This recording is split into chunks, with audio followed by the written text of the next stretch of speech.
te kjo pyetje, mund më japësh një përgjigje për shkurt, të lutem se nuk është tema e emisionit. Pra, konstatimi im është real si shqetësim apo jo? Cili ishte konstatimi juaj? Që qytetari, ankesa, pra shkohet nga dyshimi, e izolohet i dyshuari dhe pastaj shkojmë hajde gjejmë provat. Qartë, jo nuk është i vërtet. Nuk është i vërtet. Se e them këtë. Këtu e 25 vite më parë, unë kam qenë për pak kohë dhe operatori i drejtësisë. Në gjykatë, që në rolin e gjyqtarit, pastaj edhe avokat.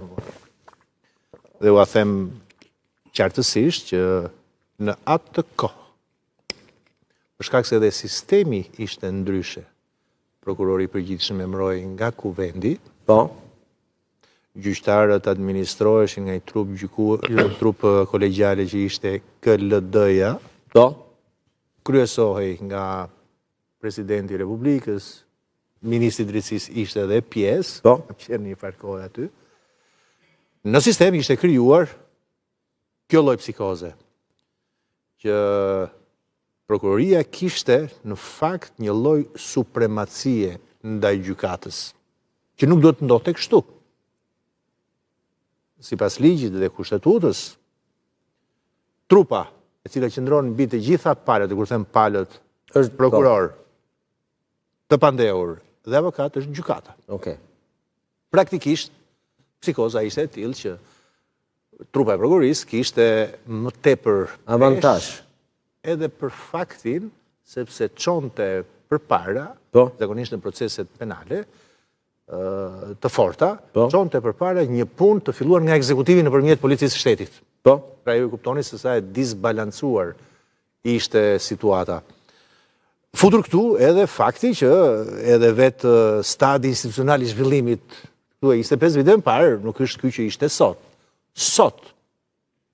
Sot kemi një trup të posaçme, po flasim për SPAK-un, po doni ju dhe për prokurorët e tjerë, të cilët nuk e kanë më atë forcën apo forcën prej reparti ushtarak siç dikur e kishin, dhe mbi të gjitha ka ndodhur diçka tjetër që duhet ta pranojmë. Trupa gjyqësore, po doni ju GKK-ja, apeli, apo dhe gjykata e lartë, tashmë menaxhohen ose kanë si standarde që ruajnë pavarësinë e tyre, jo më trupa kolegjiale ku pjesë të politikës të jenë pjesë. Nuk është më as presidenti, pjesë si në KLD, as në KLP, as në KLG, nuk është pjesë as ministri i drejtësisë që ka qenë në atë kohë. Dhe kjo i ka dhënë, ndoshta jo në nivelet maksimale, po i ka dhënë një lloj ndërgjegjësimi që vjen nga lart poshtë, po dhe vetë gjyqtarëve, që tashmë sulme, ndërhyrje, penetrime të drejtë për drejta, të kamufluara prej politikës nuk ka. Sulme politike, do ketë patjetër. Ka. Dhe ka ndodhur pikërisht po si shpjegoni faktin që ka një nen aty zoti Ali Beaj që kur ka një kam tepër pak kënaqësi. Prokurori ka drejtë edhe të hetojë edhe gjyqtarin e GKK-s. Është normale kjo dhe ka qenë më parë? Ma shpjego pak se nga opozita kur siç e kam dëgjuar, këtë lloj ankese që prokurori i SPAK-ut ka të drejtë të hetojë dhe gjyqtarin special. Prokurori i SPAK-ut ka të drejtë të hetojë edhe gjyqtarin e SPAK-ut, por ai që vendos mbi hetimin e prokurorit të SPAK-ut është po një gjyqtar i GKK-s. Që do thotë garancia. Ma ke dhënë përgjigjen. Po pse opozita nuk e përmend pjesën e dytë? Se kjo do thotë të jesh i pandershëm. Sidomos e kam dëgjuar liderin e opozitës që thotë nuk ka në asnjë vend botës që prokurori i SPAK-ut hetojë gjyqtarin e GKK-s. Ja fut kot se në çdo vend të botës, sidomos të botës perëndimore, çdo funksionar, çdo individ hetohet vetëm prej prokurorisë. E rëndësishme kush është garancia, edhe një herë ta përsërisim. Është gjyqtari në këtë rast. Është në i fundit që do të thotë fjalën është një gjyqtar.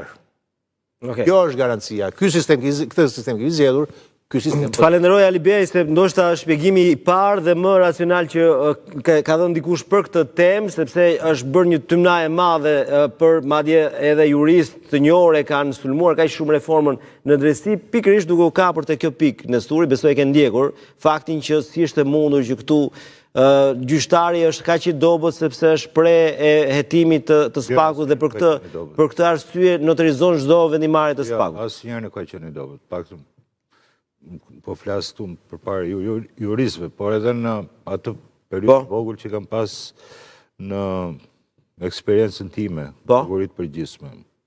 Asnjëherë nuk ka qenë e tillë. Por këtë mund themi, shiko, elementi parë, domethënë për këtë lloj themi ankese që po bëhet apo që shtrohet, unë nuk e shoh se është ke qytetarët. Qytetarët pikërisht mund të ankohen për atë formë të mënyrës së dhënies drejtësi që ka ekzistuar deri para 6 vitesh, dhe ne i dim se si janë problematikat e dhënies vendimeve edhe e dhënies drejtës.